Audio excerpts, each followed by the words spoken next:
Manoatra ny araba tokolasy tomoko vavy tonga soa tao anatin'ny fotoana ny fandaharana zoiteny ary manasantsika rehetra naraka izany hatramin'ny farany amin'ity androany ity sika somary iresaka lalindalina kokoa amin'ny ataontsika hoe ny harem-pirenena. Ny harem-pirenena Madagasikara malaza fa manana ny harena maro samihafa saingy raha ny atao hoe raha ny ara-tantara ny zava-nisy dia tsy dia tena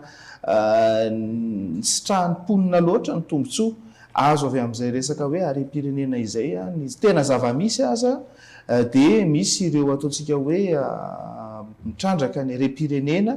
izay atao hoe manao tsintsinina ny fokon'olona ny fotony mihitsy, izany hoe tsy misy zavatra miverina eny anivon'ireny toerana ireny ary amin'izao fotoana izao koa betsaka koa ny fokon'olona eny fotony eny no efa metonga saina manomboka manohatra rehefa misy ny zavatra tsy zaka sy ny sisa ao anatin'izay hitandry zareo hoe mety hamotika ny tontolo iainany izay resaka fitrandrahana ny rerak'ibony tany zay. Zareo anivon'ny firaisamonim-pirenena Kradoy dia isany ataontsika hoe misehatra bebe kokoa ao anatin'izay resaka hoe fiarovana ny mponina, fiarovana ny harem-pirenena izay. Eto indrindra Zo Randriamaro, izy moa dia mpandrindra nasionaly eo anivon'ny Kradoy, iresadresaka makasika an'izay resaka tontolon'ny harem-pirenena, tontolon'ny resaka transition énergétique ihany koa amin'izao fotoana izao isan'ny mahazo vahana eto ambonin'ny tany ary izay no tena mitarika an'izay resaka fitrandrahana maro samihafa izay. Miarabanao aloha ary tonga soa tao anatin'ny fandaharana. Miarabanao ary ny anja dia faly indray miverina ato anatin'ny fandaharana zoiteny dia faly miarahaba koa ny mpanaraka ny fandaharana rehetrarehetra. Eny ary amin'izao fotoana izao moa maro zany ny ataontsika hoe tetikasa mpitrandrahana eto Madagasikara. Isan'ny nitoerina reo tao anatin'ireny ny tetikasa base tuliara amin'izao fotoana izao moa izy io fa niova hoe Varamada. Ohatrohatrany ahoana ny situation amin'izao fotoana izao satria nareo manara-maso tsy tapaka an'ireny fivoarana ireny toetra raha ireny. Ohatrohatrany ahoana ny zava-misy zany zao amin'izao fotoana izao Zo Randriamaro? Mikasika ny base tuliara moa zany nahafantarana azy hatramin'izay fa nanomboka tamin'ny volana décembre 2025 izy zay ngamba dia novana ny anarana natao hoe Varamada. Ny antony dia mba tiana hoe anehoana ny hoe loharano hiteraka harena sy fanantenana zany ho amin'ny fampandrosoana ny faritra Atsimo andrefana. Zay hono ny antony nanovana an'ilay anarana. Dia ny zavatra azo marihana aloha hatreto dia mbola tsy re ary mbola tsy hita nivoaka mihitsy ny mahakasika an'ilay hoe étude d'impact environnemental et social zay tokony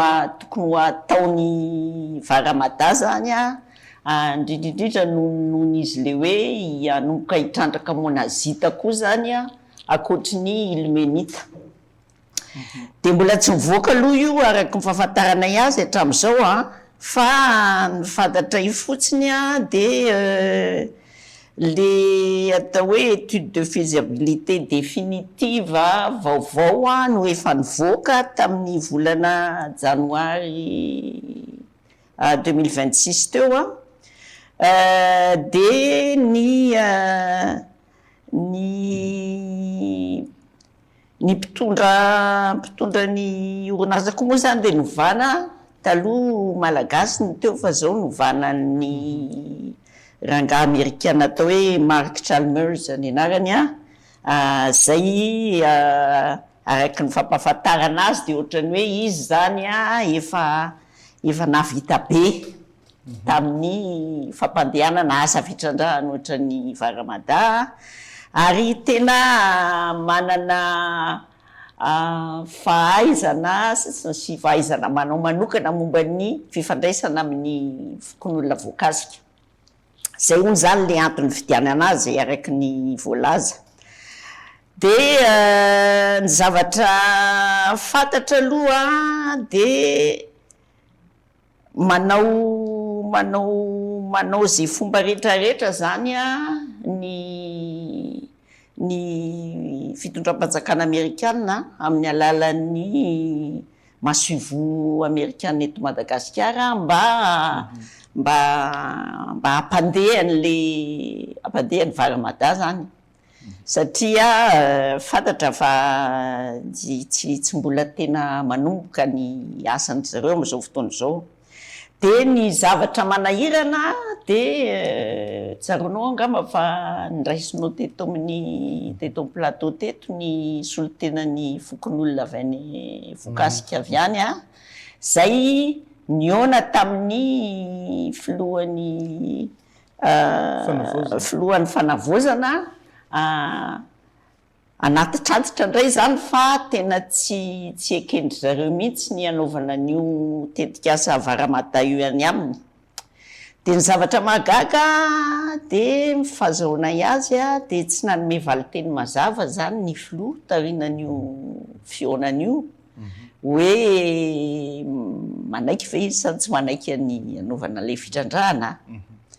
araky ny filazan'ny mpanolontsainany manokana i Eliarabe vahiny a zay anisan'ny mpanohitra mafy ny varamata koa dia minony izy fa tsy anaiky an'io mihitsy tsy amelan'io tsy hoe andeha anaiky any fangatahany fitondrana amerikana ka andeha sanatria hitifitra sy anery any vahoaka Vokasika anaiky an'io tetikasa io a ny filoha amin'ny fanavozana fa ny zavatra mahagaga za manokana dia maninona tsy niteny an'izany mazava amin'le vahoaka le filoha tsy raha na iza na ireo vahoaka Vokasika ireo a dia mbola tsy mazava aminay mihitsy hoe inona marina moa zany le hevitry le filoha na dia nanontaniana mivantana ary izy. Dia ny mahagaga koa amin'izao fotoana izao a dia anisan'ny niona tamin'ny masuivo amerikana koa zany ny filohan'ny antenimieram-pirenena zay anisan'ny mpanohitra mafy ny varamata koa hatramin'izay dia ohatran'ny lasa niova ndray le fomba fiteny taloha hoe tena manohitra tsy anaiky mihitsy novinanoviana zao a no nitarinan'ny fionana tamin'ny masuivo amerikana dia lasa niova hoe mbola mila fieritreretana ny mahakasika ny varamata hafahafa be zany hoe raha mbola mila fieritreretana zany dia mety hoe azo eritreretina ihany hoe mety ho azo ekena ihany anirina any le izy zay zany le manahirana amin'le resaka varamata. Fa ny zavatra tsara ho fantatra zany a dia hoe efa nilaza mazava koa zany ny varamada tamin'ny seraserany alefany amin'ny haino aman-jery sy ny tambazotra serasera samihafa fa varamada io a dia antenaina amaly ny filan'ny États-Unis a amin'ny le atao hoe oxyde de terre rare moa zany ny tena tadiavindry zareo amin'le izy amin'le anaovany zavatra maro samihafa indrindrindrindra mikasika ny resaka transition énergétique sy ny famokarana fitaovam-piadiana sy ny sisa dia antenaina zany varamada fa amaly ny farafahakeliny a 300 isanjato ny filan'ny États-Unis amin'le atao hoe oxyde de terre rare légère misy karazany moa izy misy hoe légère sy lourde dia le oxyde de terre rare légère zany dia hoe varamada tokony amaly farafahakeliny 300 isanjato ny filan'ny États-Unis ary amin'ny resaka oxyde de terre rare lourde zay tena ilana amin'le lazaika hoe famokarana fitaovam-piadiana tomobile électrique batterie sy ny sisa dia mety ho tonga hatrany amin'ny 20 isanjato zany ny kapasité ny varamata amaly an'io filana amin'ny oxyde ny terre rare lourde io. Tiako tenenina dia hoe mazava be mihitsy fa tena tena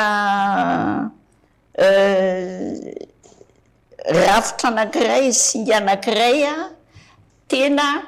ilain'ny États-Unis mafy de mafy zany io terrara tokony hovokariny Varamata io. De zay tafiditra ao anatin'le tiako resahana bebe kokoa zany amin'ny fomba mivelabelatra kokoa tafiditra amin'le hoe transition énergétique. Le filan'ny États-Unis amin'ny transition énergétique zany tena hoe tsy amelany mihitsy an'io Varamata io raha tsy mandeha io. De ny antony tenenako an'izay de satria tsy Varamata rery fa ao koa le famokarana terre rare tiana ho atao any Pasindava any avaratry ny nosy zany. Vahinao teto koa le efa tany mihitsy efa nihitako mihitsy zany toerana zany. De ny tiako atongavana zany de zao ty resaka hoe transition énergétique ty na hoe fiepitana makany amin'ny fomba fahazahoana angovo zay tsy miteraka an'le gaz à effet de serre na le entona mampitombo hafanana. Manana engagement iraisam-pirenena momba an'io moa zany ny Madagasikara tafiditra ao fa indrindrindrindra ireo tany mandroso ireo de naka engagement ao anatin'ny accord de Paris hoe hiditra amin'ny transition énergétique io mba ialana amin'le famokarana angovo miteraka an'le entona mampitombo hafanana de mahatonga changement climatique. Io le resaka le hoe réduction des gaz d'émission des gaz à effet de serre de manana engagement momba an'ireo zany ireo tany mandroso ireo. États-Unis moa efa niala izy tamin'ny accord de Paris fa ny ataony hatramin'izao zany de manao ny fomba rehetrarehetra tonga hatraminy hoe ady ohatra ny ataony any Ukraine, ohatra ny tadiaviny atao any nino izy ty izy ty Greenland any Groenland any Groenland hoe tiany hozanahany mihitsy zany hono zany Groenland satria ilainy le loharanokarena amokarana angovo misy any Groenland sy misy any Ukraine ary misy eto Madagasikara. De zay zany no mahatonga amin'ny teny hoe efa hita ny zavatra miseho amin'izao fotoana izao amin'le fizirizirina amokatra ampandeha ny Varamata any Atsimo andrefana de hitrandraka ny terrare ny avaratra tafiditra ao anatin'le ny omokade io fetsoina azy de hoe extractivisme vert. Hoe fitrandrana miopapana sy ezaka ifehezana ny loharanokarena stratégique ilaina amin'ny transition énergétique. Nenay moa zany hoe extractivisme vert ny fetsoina azy fa misy fikambanana sasany amin'ny firaisamonim-pirenena de tena miresaka mihitsy hoe colonialisme vert ohatran'izao ataon'ny États-Unis zao de tena zany mihitsy. De ny mampanay anay zany mahatonga anay hoe te hiresaka matetika sy anaitra bebe kokoa mahakasika an'io le ataonay hoe extractivisme vert io de satria zay ny mahatonga le ataonay hoe zone de sacrifice. Hoe atao faritra tena hoe atao sona zany amalina ny filanin'ireo le tany mandroso mitady ny loharanokarena stratégique ilainy amin'ny transition énergétique zay. Fa manina moa no hoe sorona madame Solandriamaritra satria nareo na atao hoe tamin'ny fitondrana teo aloha de efa tena voakihana mafy mihitsy hoe manohatra fampandrosoana nareo ary manohatra be fahatany a ny fampandrosoana zay tokony isy any amin'ny faritra Atsimo iny a na ny any amin'ny faritra Ampasindava sisa inona ny avalonao azy zany mahatonga amin'ny teny hoe atao soana le faritra misy any Varamada zany hoe ny ranobe sy manodidina ny Atsimo andrefana sy ny Ampasindava ray manontolo any avaratra de satria fantatra fa tsy maintsy hoe sorona teo amin'ny taniny aloha le vahoaka reo sorona teo amin'ny taniny zany de midika hoe very ny taniny very ny adi-pivelomany ambakany ino dizy teo ny fasana sy ny zoany rehetrarehetra na ara-kolotsaina na ara-sosialy na ara-ekonomika ny zo iaina mihitsy zany no voahitsakitsaka raha mandeha reo titikasy ireo tsy za iny miteny an'izany fa nisy fiaroana maromaro natao momba an'izany ary le vahoaka koa rehefa anontaniana hoe inona ny antony tsy andavanareo io de zay ny valo teny omena ka raha misy kosa moa fanonerana arabola ohatra ka ny fanonerana arabolany ao anao meko ohatra zany raha jerenao le ino dizy ty le Varamada le hoe ohatrina ny vola mety tsy ho an'ny vahoaka akory ny resahako satria mbola tsy misy resaka an'izany akory ary aloha am'izao mikasika ny Varamada hoe ohatrina no omena ny vahoaka fa ny Varamada zany araky le étude définitive de faisabilité navoakany de hoe eo amin'ny azafady tsy Varamada fa Arena Ressources le any avaratra i Arena Ressources zany de mikasa amokatra 6700 tonnes isan-taona na concentré de terre rare le ho amidy any amin'ny tsena iraisam-pirenena zany ny vola ho azo ny Arena Ressources le orinasa amin'io 6700 tonnes par an io de 250 millions de dollars par an vola zany averiko indray ny anazy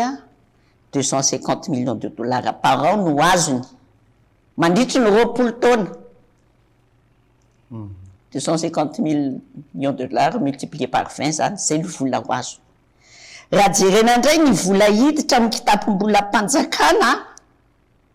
avy amin'ny redevance tokony ho alohan'ny Arena Ressources zany amin'io production na 6700 tonnes io de 220 millions de dollars tsy mba 250 ohatran'le azony Arena Ressources isan-taona koa fa 220 millions de dollars mandritry ny 20 taona izy mahazo 250 millions de dollars amin'ny ray taona fotsiny fa Madagasikara mandritry ny 20 taona 220 millions de dollars fotsiny no azo amin'ny resaka redevance ao alohany a Madagasikara zany ve aminareo de hoe azo atao hoe fampandrosoana zany opportunité be zany ka tokony hiazakazaka ka lisy hoe madame Zo ny zavatra misy zany amin'izao fotoana zao atao inona fotsiny ary zany reo atao hoe arena ananatsika raha zay no ataontsika hoe resahanareo foana hoe aja noho ny fitrandrahana raha vao misy fitrandrahana tsy maintsy hokianinareo foana hoe goka ny tany ary lasa ny tanin'olona ary sisa ka tsy maintsy zay foana io raha ohatra misy ny fitrandrahana zany misy fanapahan-kevitra petraka fitondram-panjakana fa atao inona fotsiny ary zany reo arena ambanin'ny tanytsika ireo raha ohatra ka hoe tsy ho trandrahana zay tsy manao hoe aza trandrahana ny karazana fitrandrahana tsy ekenay de ohatrany fitrandrahana kasainy Varamada io atao zay efa fantatra ambakany resaka radioactivité enao zao no resaka tam'le manampahaizana momba ny radioactivité resaka ny hoe inona no vokatry Varamada zany tetsika azo ohatran'ireny tsy ekenay fa moa ve tsy maintsy hoe io zany no atao tsy misy zavatra fa azo atao mihitsy ve akoatrany zavatra manimba ohatran'ireny. sao dia io kosa aloha volaingana. Ka izay de mila eritreretina tsara hoe volaingana ka mifantatra fa animba ny tontolo iainana sy animba ny tena hoe ho fongorana zany ny zavatra tokony mba holovany taranaka aoriana ve no atao. Samba zavatra mba mipetrapetraka tsara, voafehy tsara ny fomba fitrandrahana azy a de atao arak'izay. Zay le zany a zay foana moa zany le raha vao miteny zahay hoe zao ne tsy mapety an'io de nenareo koa raha vao hoe hotrandrahana de tsy mety nareo. Tsy zay mihitsy fa nenay a raha hitrandraka de zavatra fantatra fa tsy anohitohina ny zon'olombelona, ny fampiarahana amin'ny vahoaka voakasika, fampiarahana ho iaho fa tsy mody hoe mody mba nytanitaniana eny de avy eo tsy enona akory zay heviny. Madame Zorandriamaro ny zava-misy aloha zany amin'izao fotoana izao ny mponina ny fotony a zay tena hoe mbola mijoro mihitsy ihany koa tsy manaiky an'izay resaka hoe fitrandrahana izay. Arahantsika vetivety any reto fanadihadiana reto ahitantsika ohatrany ahoana marina moa zany zany hoe hevitry ny mponina amin'izao fotoana izao no nangalana ny reto sary reto.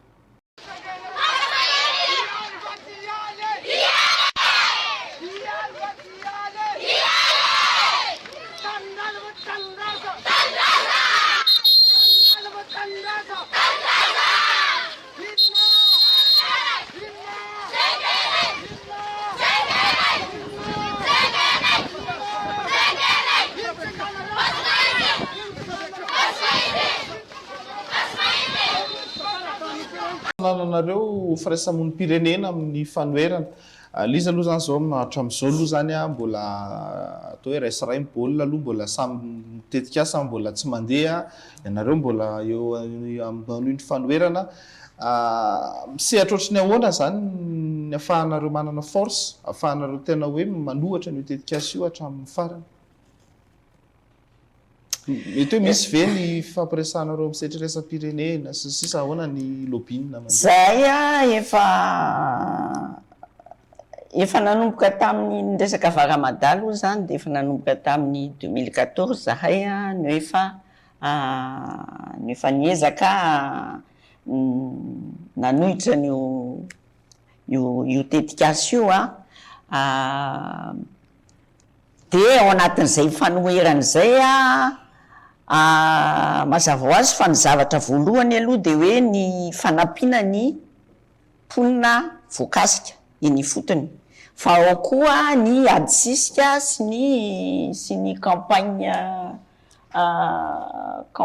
na sensibilisation sy lobbying atao miaraka amin'ny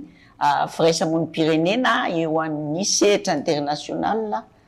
sy régional. Misy ny Afrika Atsimo ohatra misy tambazotra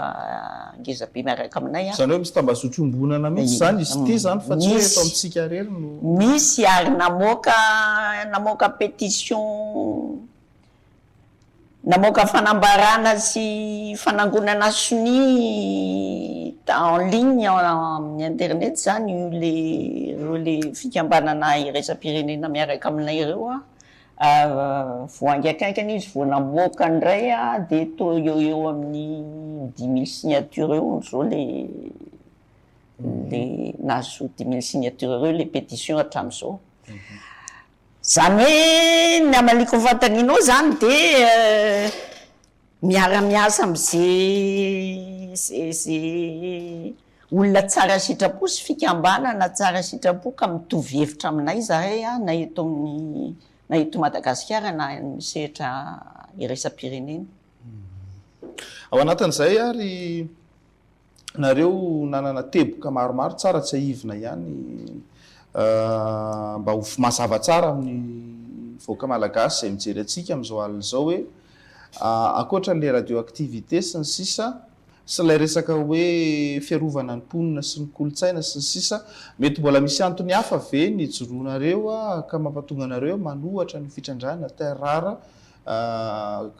izay hoe mbola fikasana foana aloha fa raha hoe ny any Ampasindava zao voalavaka ny hitako tany maromaro a mbola tsy tena hoe misy zavatra tena mandeha any fa ohatry ny installation ana lavaka sy sisa reny na ohatry ny enquête ngamba ry zareo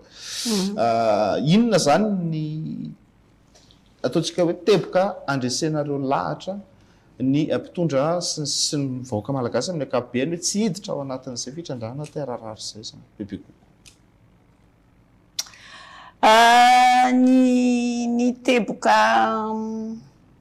Ny teboka azo resana angamba dia teboka efa napetraka hatramin'izay nanomboka tamin'ny 2016 zahay io nefa niady tamin'ny fitrandrana terrara dia le teboka zany dia le hoe tsy mahaleo ny sarany a tsy mahaleo an'izay hoe tombontsoa heverina ho azo amin'ny fitrandrana terrara ny fampitehana ateraky le fitrandrana. Le izy mihitsy zany a le teknôlôjia le fomba fitrandrahana azy le ina refa zany le méthode teknôlôjika sy zay hoe fomba isorohana le voka-dratsy efa fantatra fa ateraky le izy zany a mbola tsy voafehy aloha hatreto. Maneran-tany mihitsy io mbola tsy voafehy io maneran-tany mbola tsy nisy hatreto a ny fahafantarako azy aloha fa zahay ko zany moa zany tsy vitany hoe manohitra mpitolo be fotsiny fa mba miara-miasa koa amin'ny ny manam-pahaizana expert amin'ny sy géologue sy expert amin'ny resaka fitrandrana terrara io hoe manaraka ny hoe inona ny misy fivoarana ve zany ara-teknôlôjika ka mety avelom-panantenana fa hoe tsy teraka voka-dratsy zany misy amin'izao fotoana izao tsony ny fitrandrana terrara dia araka ny fahafantaranay azy aloha amin'ny vaovao farany a dia mbola lavitra le fahatongavana amin'izay le hoe teknôlôjia tena mahavoafehy tanteraka ny voka-dratsy rehetrarehetra ateraky ny terrara zany. Ny zavatra ray tokony ho fantatra koa dia averiko indray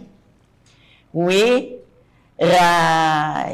raha hoe isika eto Madagasikara ny roso amin'io dia moa ve tsika anaiky zany zay le ataoko zay hoe ataon'ireo filana zay arena kibon-tany stratégique ilainy am'izay ilainy azy any fotsiny ve tsika ve zany ho atao zay moa zany le averiko indray hoe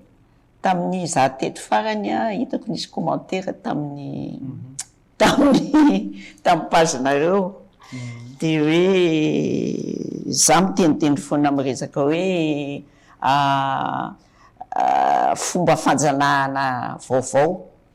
raha ohatra ka hiditra amin'ny anaiky hiditra amin'ny fitrandrahana terrara io Madagasikara am'izao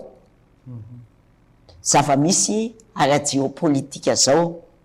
satria tsika ne raha ohatra ka hoe zay ohatra mety hoe nenay tsy omenay fa nenay zahay ihany no hitrandraka azy dia zahay ihany no kirakira azy sy hivarotra azy zany tsika ve efa manana ny teknôlôjia sy manana ny rafitra rehetrarehetra ilaina anaovana an'izany manana ny fahaiza-manao ve tsika anaovana an'izany amin'izao fotoana izao fa ianao zany mieritreritra hoe tsy manana ve tsika tsy manana tsika ny fahafantarako azy tsy manana mihitsy tsika aloha raha izao mbola tsy nisy resaka hoe asa saika nefa nivelany tolo zany manao an'le fitradrahana ka zay le izy hoa raha resaka terrara dia dikan'izany manome malalaka zay te androba sy ifehan'ny fitrandrahana ny terrara eto Madagasikara zay ny teboko anankiray raha amin'izao fotoana izao zavatra tsara ho fantatra koa dia na ny amin'ny tany sasan'le hoe le tany mandroso sasany ohatra ny Suède ohatra. Suède dia nanapa-kevitra ny hoe tsy hanao ohatran'ireo États-Unis sy ny ry Australie izy, avy any Australie moa le arena ressource le te hitrandraka ny varatra. Tsy hanao ohatran'ny Australie sy États-Unis izy hoe zay fitrandrahana maloto tsy tiany avoany ny ponina sy ny tontolo iainana ny aminy dia ataony amin'ny tany hafa. Tsy hanao ohatran'izany izy fa i Suède dia any Suède ihany izy no hitrandraka terre rare fa misy any aminy fa ataony amin'izay fomba faran'izay matotra sy faran'izay hoe analefaka zany no mety ho voka-dratsin'le fitrandrahana. Tiako tenenina hoe ireo orinasa sy tany mandroso manao forcine amintsika ireo ny hoe otaty ny terrare otaty Frantsa koa ny mitady any terrare, Chine koa ny mitady any terrare. Ireo rehetrarehetra ireo dia afaka mitrandraka any aminy izy, tsy hoe tsy misy any aminy fa tena zay mihitsy hoe tsika atao sorona amaly ny filany ny azy zany tsy tiany hotrandrahana. Ka zay mihitsy ka ny Chine efa officiel mihitsy hoe nasiany limite zany ny production ana terre rare avy any aminy fa tsy aleo ny trandraka ny ivelany. Tena zava-dehibe aloha hoe mifamatotra tanteraka zany ny resaka tontolo iainana sy ny resaka fitrandrahana. Zora-driamaro inona zany amin'izao fotoana zao tsika tsy na fanavaozana amin'ny rehefa fanavaozana mantsy mbola ho avy aza ny fikeonandoham-pirenena dikan'izay zany aloha ny fitondram-panjakana amin'izao fotoana zao dia tena hoe mipetraka mihaino ny feo ny rehetra na iza zany ary mbola heno feo be dehibe koa ary anatin'ny fikeonandoham-pirenena. Izy io moa mandeha pary secteur koa izy io fikeonandoham-pirenena momba n'izao ny efa samy nanao azy teo daholo zao ny mpitandro filaminana io koa mbola hitsofika eo ny resaka rena kibony tany sy sisa fa raha ho anareo zany atao hoe mijery atsika ny président colonel Michael Randrianirina amin'izao alina izao, inona zany zao ny afatra ampitanareo aminazy mba ahafahana hoe tena misy fitandremana tanteraka satria ny zavatra hita tamin'ny fitondrana teo aloha dia misy resaka kabraraka kely ihany ny resaka rem-pirenena voaka tsokotsoko sy sisa nitatitry ny cour des comptes farany teo dia manazava tsara mihitsy fa volamena mivoaka be da be fa nidéclaré tena vitsykilao kely ozy izy fitenenan'izay ahoana ny fandehan'izany. Ny afatra voalohany mba tiako ampitana amin'ny filohan'ny fanavozana moa zany aloha dia misy fifandraisany amin'le hoe zavatra hita tamin'ny voaka tamin'le rapport Cour des comptes hoe ataony fanodikodolana fa atao koa le resaka akolokolo sy kolokolo amin'ny resaka le hoe ny ao fitondram-panjakana manao manino izy teo amiray tsikombakomba amin'ny maka commission ohatr'izany manao fanarahana ambadika amin'ny zay tiany anaovana fanarahana dia tiako ampatsiarovina ny filohan'ny fanavozana zany fa raha mikasika ny varamada io dia tamin'ny androny anisany teboka anankiray lehibe nanakiana ny Conseil des droits de l'homme des Nations Unies any fitondrana tetezamita tamin'izany fotoana izany dia hoe tsy manana fahefana izy amin'ny fitondrana tetezamita azy anao fanarahana zay mampiditra ny miangageany Madagasikara mandritry ny taona maro zany resaka fitrandrana rena kibony tany farafahakely ohatrany teneniko teo 20 taona ny fifanarahana atao amin'le mpitrandraka dia rehefa gouvernement tatetezamita na tiana na tsy tiana aloha dia mbola tetezamita ty gouvernement ty satria mbola tsy voafily zay dia tsy manana fahefana ary tsy tokony hiditra amina fifanarahana amina fitrandrahana arena kibony tany indrindra le antsoina hoe minéraly stratégique. Zay aloha zany ny havatra voalohany apetrako aminy hoe mba okizay le hoe enao filoha amin'ny fanavozana mandeha any de verina avy any de nilaza fa nanao fanarahana amin'ny tany aty sy tany aroa amin'ny fitrandrahana ny zao sy ny zao. Tsy manana fahefana amin'izany ny fitondrana tetezamita ohatra nyty fitondrana misy ty amin'izao fotoana izao. Rehefa vita ny fifidianana ka lany somatsara ianao de amin'izay angamba mety azo eritreretiny zany. Fa na izany zany koa raha tsy anjaran'ny président no manao fanarahana amin'ny resaka projet minier, mialatsiny aho. Tsy andraikitry ny président mihitsy no mandeha manao fanarahana amin'ny vatana amina fanjakana hafa na amina société amina resaka projet minier. Tsy tafiditra ao anatin'ny anjara asan'ny président zany ny fahafantarako azy aloha. Zay zany ny havatra voalohany tiako apetraka. Ny havatra faharoa de efa napitako teo ihany le hoe mila tandremana tsara zany le fiarovana ny fiandrianam-pirenena, ny souveraineté nationale, indrindra amin'ny resaka secteur stratégique ohatra ny fitrandrahana renakibon'ny tany sy resaka misy fifandraisany amin'le famokarana angovo na hoe transition énergétique zany. Na ho an'ny zareo any ivelany na ho antsika eto tsika koa ne zao anatin'ny azo atao hoe ao anatin'ny transition énergétique ty le ezaka be ataotsika anarina ny jirama ametraka politika ny angovo vaovao sy ny sisa, tsika koa mba ao anatin'ny transition énergétique. Manana olana tsika amin'io. De zay zany ny hafatro faharoa apetrako amin'ny tsy ny filorery fa ny fitondran'ny fanavozana ray manontolo de hoe mba tena apetrao amin'ny resaka transition énergétique eto Madagasikara io zany le resaka démocratie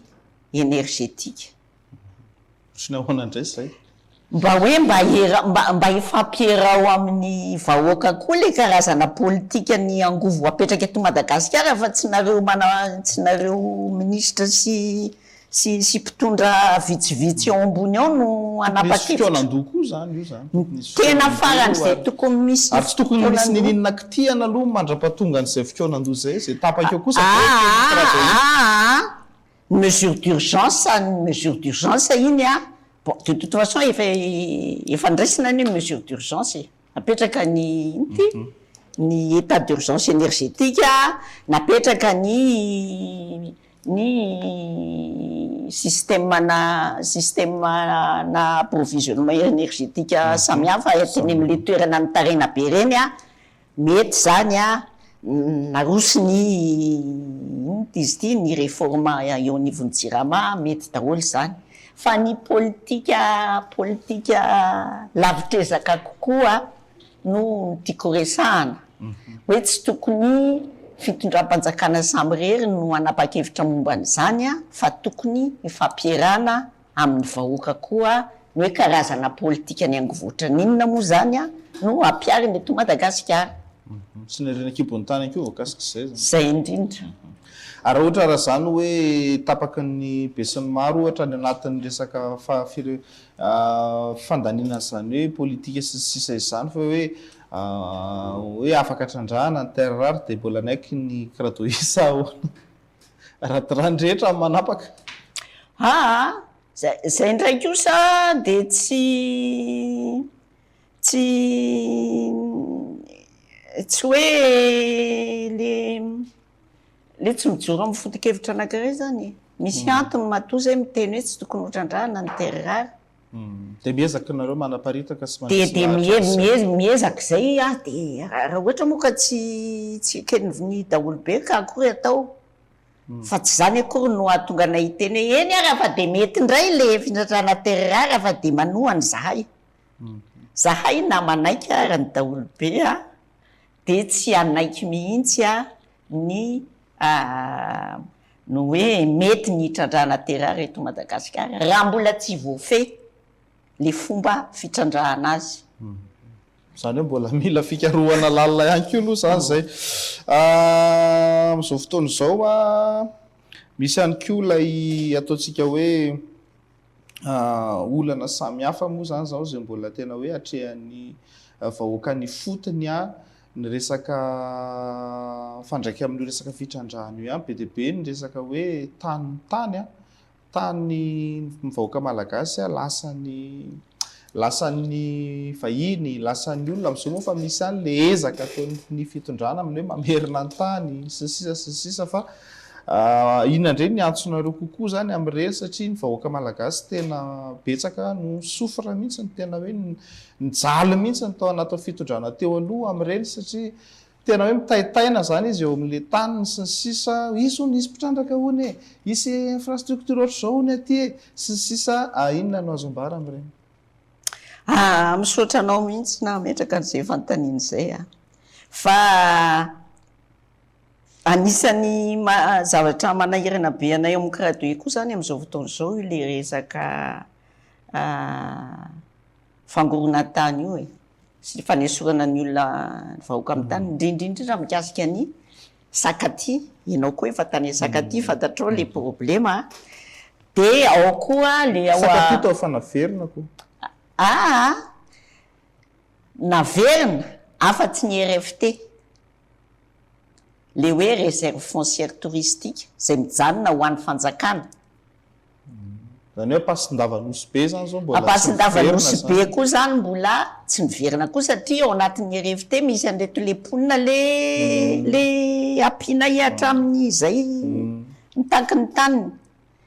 Dia lasa olana be zany io RFT io any Sakaty sy any Ampasin-Dava be fotaka tsy haiko ny any Nosy Mitsisy anany aloha fa zao no tena fantatro any Mitsio koa tao mbola nisy RFT iray satria ny problema zany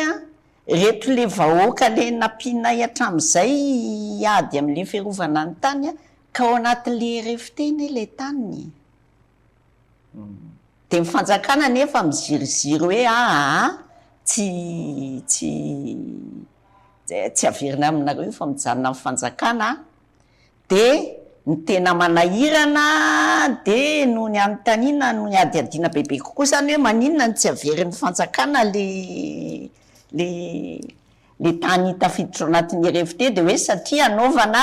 anaovana tetikasa hampandrosoana ny tourisme zany. Dia eto dia miala tsiny fa ohatrany hoe manonona anarana dia nefa zava-misy moa le izy fa tsisy hoe zavatra miforonina. Nitaraina tamin'ny ministry ny fizahatany amin'izao fotoana izao ny tany Sakaty zany hoe mba avelao averenao aminay ny taninay le tafiditra amin'ny RFT ty fa efa mba najarianay zay koa efa mba manao activité amin'ny fizahatany zany eo fa tsy hoe mipetra-potsiny. Tourisme communautaire moa tena voilà exactement zay ny karakaran'io eo izy fa dia ny valiten'ny ministre hono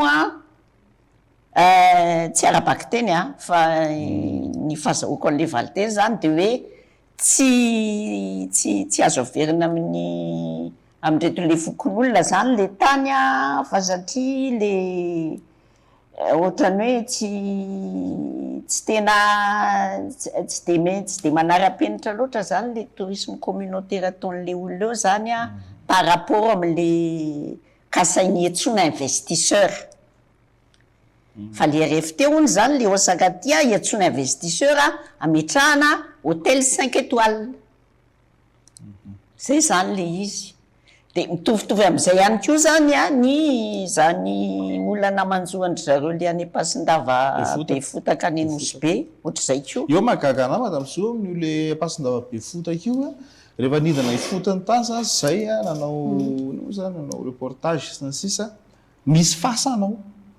misy fasanao fasan'le olona eo an-tanàna de zay zany tsy azoko hoe fa maninona moa zany hoe misy fasana misy tanànan'olona misy olona mipetraka eo a tafiditra ao anatiny hoe RFT le izy de eo magagana zany hoe fa ahoana ara ny famaritan'ny fitondrana teo aloha na tena namaritra an'izay satria efa tao fitondrana teo aloha io de efa mifaritana hoe RFT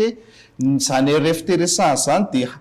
alana manga alana manga sisy eo amoromoron-dranomasina eo ny fieritreretako anazy ohatry ny hoe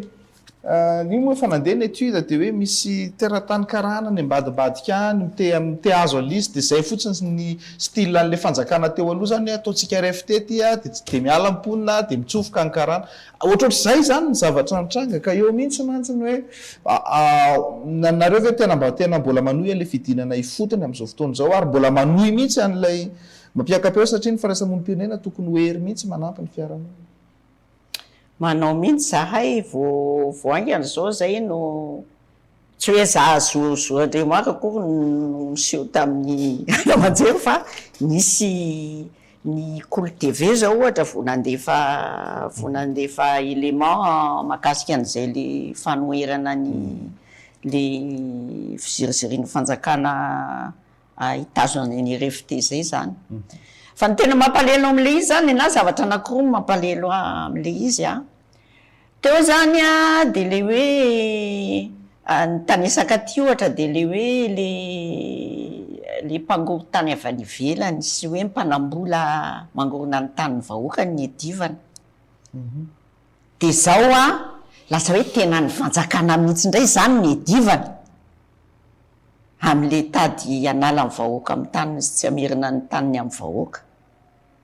amiko zany de tena zavatra mampalelo indrindrindrindra am'izao fotoana lazaina hoe fanavozana zao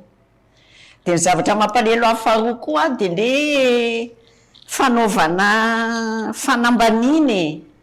le ezaka le mba ataon'le mponina zany le hiditra am'le hoe écotourisme le mba hoe mba hanao tetikasa mba hoe ry zareo ihany mitantana azy de ry zareo ihany manao zay ampandroso azy zareo mihitsy ndranosaka ty zao le sokatra reny vao mandalo io de tena voaro tsara de ohatra ny ambanina sy atao hoe tsy zany fambanina ka ny atao an'izany le vahoaka indrindrindrindra vahoaka mba miezaka ny hoe mba hamokatra mba hampivelatra ny fizahata mba handray anjara mavitrika am'le fampandrosoana de pepona fotsiny hoe 5 étoiles ihany mety zay mihitsy ny zany mampalelo am'le izy fotoana amin'ny fanavozana zao de ok'izay le resaka 5 étoiles ny 5 étoiles any Maurice raha zao manahirana hatramin'izao hoe noho ny fanindraindrana ny 5 étoiles na tonga n'izao zavatra rehetrarehetra zao de mba ok'izay mba avelao le tany le olona tafiditra amin'ny RFT mba hiverina aminy de avelao izy mba hampandroso an'le fizahatany eo raha ohatra ka zay ny tadiavintsika tena marina io tena hita tena tany fotony mihitsy io ndrasy fa mety mbola averiko eto ny reportage nataonay tany am'izany toerana resahany vahintsika izany satria tena tany zahay tena nijery fotony nahita ny tena zava-misy marina nahita ny ezaka ataon'ny mponina zany sakaty zany ataontsika azavaiko kely aminareo mpijery zany sakaty zany zao zahay tany ao mbola tsy misy zany hoe foto-drafitrasa namboarin'ny fanjakana nefa io de tena nosy io misy olona miperaka io na hôpitaly na sekoly tsy misy fa ny mponina tao an-toerana ihany no nanao azy tamin'ny herin'ny tenany tao sy sisa ao anatin'izay rehetra zay zany sakaty zany mbola manana moa zany hoe kolotsaina hafa mihitsy zany mbola tsy nidirana toto alika moa zany ny fietrika fady tena fady vao epita amin'ny ranomasina io fotsiny de efa tsisy an'izany mbola tsisy miompy an'izany ary tsy mbola nidiran'izany nosy io mianana koa fady ihany fa zay ko ngambany tsy fantatry ny ao ministère ny tourisme raha vao véhicule à moteur tsy mahazo mandeha ny tanin'ny sakaty moto zany tsy mahazo ditongotra ny atao amin'izany sakaty zany marina mihitsy zay fanamarian'ny madame Zou Randria maro zay eny ary saotra betsaka madame Zou satria tapitra ny leratsika da ndraizatsika ny resaka teto resaka makasika zay mino fa misy raisiny zay alohan'ny mpitondra fanjakana tamin'ny sabotsy lasa teo nandray ny ministra ny tanora sy fanatanjahantena raha vona ihany koa ny ministra sasany mba hitondra fanazavana na isan'ny voakasika amin'izao fandaharan'izao zao ohatra ny ministra ny tontolo iainana dia afaka tena adiny tontolo iainana eo ray ny ministry ny fizahantany ny ministra fananantany raha ohatra nareo mba mahita n'izao fandaharan'izao andao mifampicontact tsika dia afaka mba miakatra manao fandaharantsika mba manazava amin'ny vahoaka malagasy io moa lefa mariako tamin'ny sabotsy ny lasa teo hoe tsy ny hainao manjerim-pirenena ihany akory ny maharakotra ny Madagasikara afahanareo miresaka fa niveta lavitra Jumin ohatra dia efa isorana be deabe ny fanjakana nametraka an'izany ao anatin'ny kanal afahan'ny zao tontolo izao mijery an'izany